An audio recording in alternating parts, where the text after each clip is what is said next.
Alright, and the stream should be live now.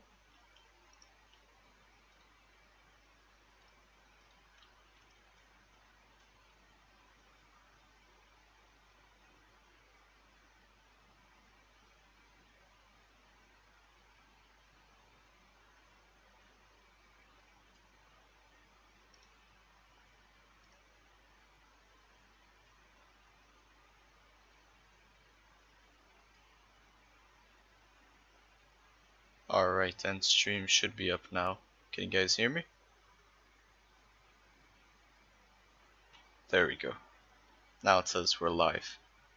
Okay, so hello everybody. Welcome to another live replay cast in Contra 9 Final, patch 1. And today we're going to be analyzing a replay that I was sent recently from NizzyStorm. It's NizzyStorm as stealth, I believe, versus Omega as infantry, and this was played on the Doomhammer stream yesterday. So let's just jump right into it. He wanted me to analyze this game, so I want to give some pointers about the general matchup first. So just pause the game real quick. So on a map like this is definitely one of those GLA favored maps, since there's plenty of routes for the stealth at least to attack from. He obviously has this bottom flank, and the supplies are spread out from the main supply, so it's very easy for GLA to abuse that distance and try and force a fight here while forcing a fight here as well. It's also a 3 supply map, like that's relatively close to the base for GLA, so it actually makes it pretty easy for GLA to just secure themselves quite a lot of eco and try and transition into something like a double barracks or double arms dealer. Yeah, let's just see how the start of the build goes. So, nothing unusual so far. He's spent quite a bit of cash actually early on. I presume he went for 3 trucks, possibly. Goes for a second worker. Nothing unusual. Obviously that was AFK for a bit of time, so it could have done a bit of walking and shaved a couple seconds. Looks like we have a 3rd worker here. Oh, okay, this is a bit too excessive in my opinion for the workers. Even though this is a very good map to go tunnels, I still think you shouldn't be going this many workers early on, just because the main point of your workers anyways is either to build something like these arms dealers, or like multiple arms dealers or multiple barracks, or you're sending workers preemptively to a supply in order to try and start up collection much quicker. I think it's a bit overkill. Like, this is good that he is getting these tunnels, but he doesn't need to get them up at this point of time. I'd rather, for example, in this tunnel over here, maybe put an AT turret, just because it doesn't require me to build my scorpions, because these tunnels are effectively useless until you actually have units. So let's say Omega goes for a 2-front attack, so he sends 1 dragon here and 1 dragon here. It's gonna be really annoying to deal with the dragon tank, especially because it's faster than a scorpion too. Or since he does have access to demo bikes, he still might have issues just because of the garrisons as well, for example. So yeah, Nizzy barely has any cash left. I presume he's making either a tractor or a scorpion right now. Meanwhile, Omega is expanding to the supply over here. Has garrison here for nice vision. And now he's garrisoned this with the minigunner, I presume. And tank hunters here. He stuffed these tunnels early on, which works out pretty well actually, because now he doesn't lose the tunnels. It's probably because Omega didn't have vision of those before, so that's good. See our first demo bike and scorpion come out. Right now I'd immediately make a tractor, just because killing these garrisons is like really easy experience to benefit from. He's got to be careful with the garrison not to get sniped by a rocket, because they do get one shot by an RPG. Yeah, this is a good play actually. He's at least sending these demo bikes forward. Slight miss micro, but he does kill the dragon at the end. And right now, I feel like what he should have done there, he he should have scouted this supply, because it's most likely that he either has this supply or this supply. So if he scouted with the demo bike there and killed one truck, he would actually get a pretty good eco lead. He's still spamming scorpions, so he really does need to get a tractor just to clear out these garrisons, because it's providing vision of his supplies, and it's putting it at risk, because it's eventually going to come where Omega's going to evac one of these garrisons with minigunners and just send them to kill a couple workers, like this exactly. The workers will sometimes wind the side, and then the minigunner just picks it off. Have 2 troop crawlers, fully loaded. This is actually kind of hard to deal with. Yeah, this is very difficult to deal with at this stage, but fortunately, because he sends the demo bikes like sequentially, as in a way that makes it to where he can at least focus one demo bike but not all of them, he does get one of them. Meanwhile, Omega is still pushing hard. Now he's on a 3rd supply, so this is really bad for NizzyStorm right now. He's transitioning to a 2nd arms theater, which is really not the play, because he doesn't even have this supply secured yet because of these garrisons. This tractor is finally going to clear it out, and I don't know why he built a mortar buggy as well. It's relatively useless at this stage of the game, especially since the units are going to be spread out on a map like this. Now his tractor may potentially get sniped, but he might lose a couple of scorps here. He's at least going to lose 2. Barely loses 2. And he gets the TNT off. That was a good play from Omega. So that's the tractor dead. Now he's on a 4th supply. Yeah, Omega is just constantly pushing forward. Like he's sending units with the troop crawlers inside of them. And I don't know what this play was sort of ambitious. This is honestly a map I might get like an early radar van on. Well, he does actually have a radar van on. Yeah, this is a big mistake. He shouldn't be letting his radar van AFK in his base like this. He could just send it forward to at least get some vision, and even if eventually Omega builds an outpost, the detection range is so similar that it's really easy to dodge the outpost if you do get detected. You just have to try and juke it out through, hopefully, this city over here, is what I would assume. But yeah, if you look at Nizzy's vision right now, he's barely got vision of this area. Like, he doesn't even know the barracks is there, or like that he has any of these supplies.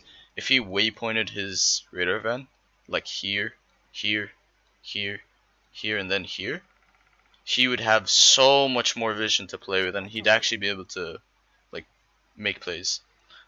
The main strength GLA has is its ability to counterattack when your opponent is trying to push you, because GLA is not the same as like US and China, where if you push their base it's game over. GLA can like turn the game completely if they have a stronger counterattack than your main force. But he's just kind of throwing demo bikes into the fog without knowing what's going on, and that's leading him to lose a lot of these demo bikes unnecessarily. And now it looks like this supply is going to be going down. Yeah, there's way too many RPGs, and there's even an ECM. He's not getting rid of that supply. I'm at least glad he didn't evac the workers, because if he actually evac the workers, he would have given more XP. Because when you kill a garrison transport and the occupants die, what actually happens is that it doesn't give the experience inside. So if you see this troop crawler, for example, that's loaded with tank hunters, if you kill it, it won't actually give the experience for the tank hunters. And at this point, I really don't see what Nizzy's going to be able to do about this, just because there's too many AT crawlers to deal with, so his tractor's going to die. And then there's the tank hunters that will deal with his corpse. It's one of those scenarios where you really can't do much like against Inf, because Inf is an extremely strong mid-game faction, like no doubt about it. But there are ways to like try and avoid this sort of scenario early on as GLA before Inf like builds to the point where he's unstoppable. And yeah, no matter what he does at this point, I don't see Nizzy coming back from this, because all Omega has to do is like waypoint troop crawlers and tank hunters like this. Yeah, he's camping out both arms theaters, This is another nitpick. It's not that much of a nitpick, but it's something I do personally. I never like to put my arm sealers right next to each other like this. Usually what I like to do is have my main arm sealer here and my other arm sealer like near my supply. So if there's a dragon tank that comes near, I can immediately build a scorpion and try to deal with it. And yeah, he lost his arm sealer there, so it's just like stalling the inevitable at this point. I don't think he actually has another building. Well, he has a factory here, but to what avail? I don't think he has anything in tunnels either. Yeah, he doesn't. It's just a matter of time before Omega cleans this up.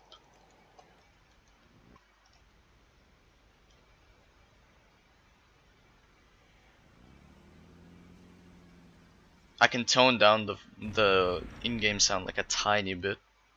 I'll just do that. But yeah, he loses supply here.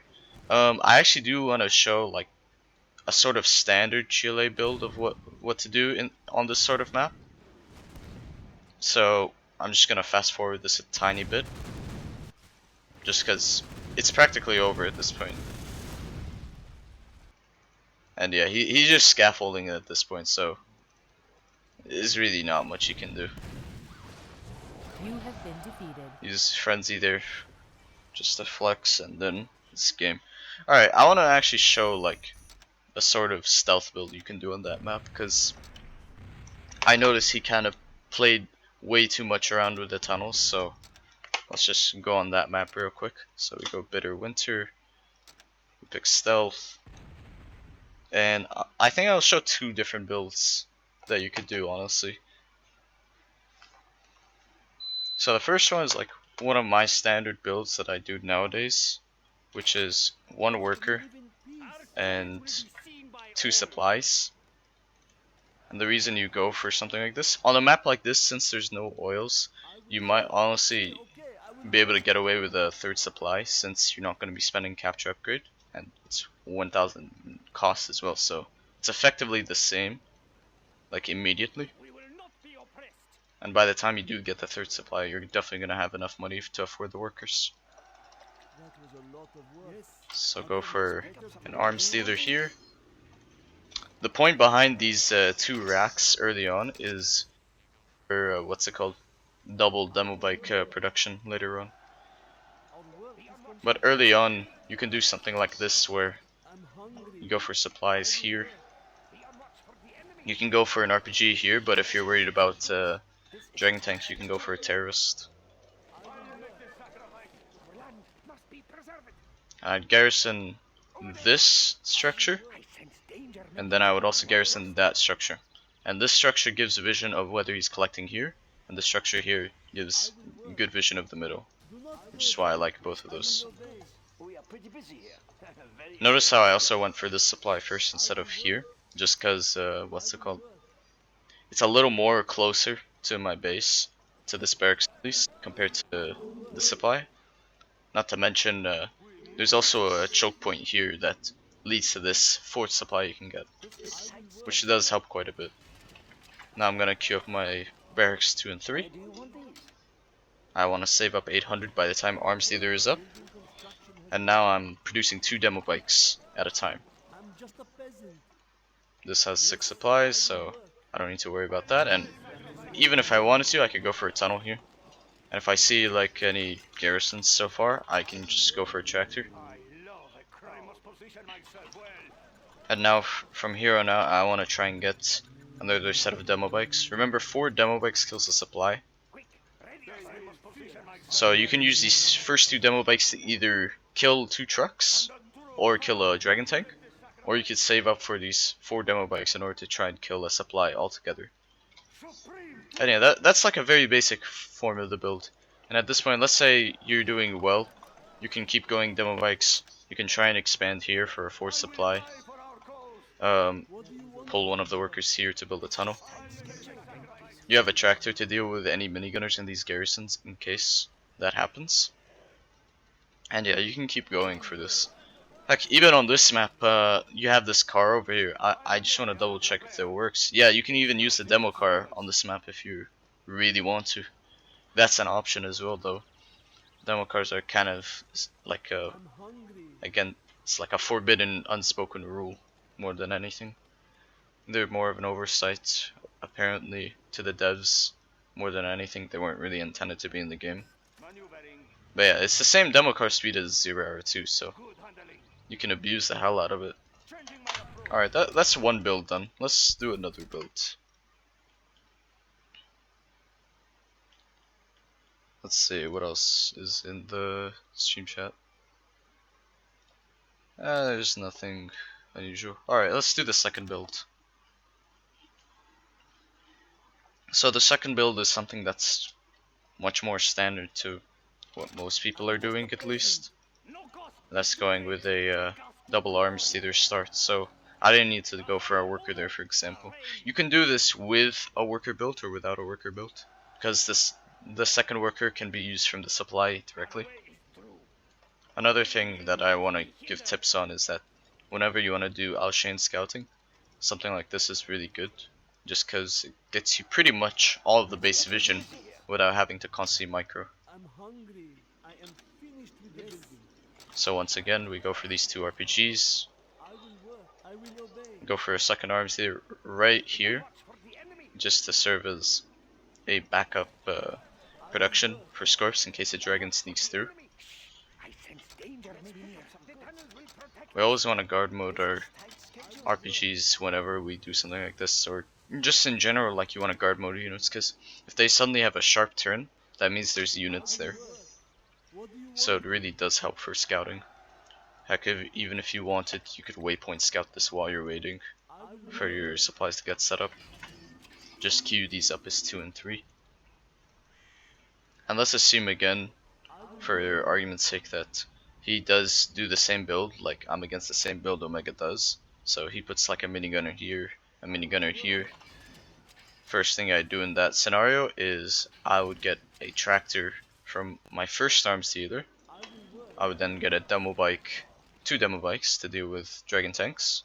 And then this third arms dealer, I can use that to either build another tractor, depending on how much infantry he has, or I can start building Scorps. So something like that.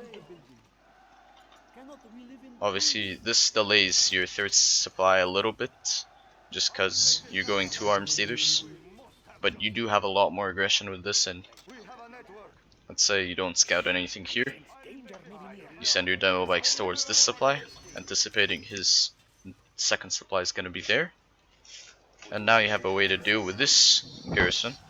You're set up to get your third supply over here. You can even, if you want to, set up a tunnel here, and then set up a tunnel here from one of your workers. So we just do that real quick. We are pretty busy here. The tunnels will protect us. Quick, run for shelter. And voila, you're pretty much set up for your supplies, and now you're set up for 2 arms dealer production. And now even if you wanted to, you could be able to use this army to easily secure this 4th supply over here, or this 4th supply over here, since his war factory is most likely going to be here. So it's going to take a long time before his units actually reach to this area. And yeah, that's pretty much the builds I would have had in mind. It's not necessarily difficult to deal with infantry on this map, it's just knowing what to do more than anything. So yeah, that's pretty much it. I think the replay, like, overall, I think Omega generally did the right things on that map.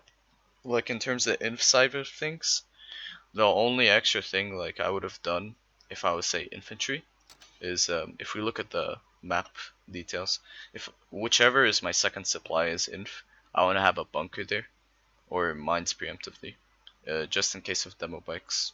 That's pretty much my only critique I'd have for the infantry side of things. Otherwise, it's the playstyle I would have anticipated an infantry player to do on this map. So yeah, that's pretty much it for the replay livecast. Thank you guys so much for watching, and hopefully I'll be doing more of these soon enough, and take care. Goodbye.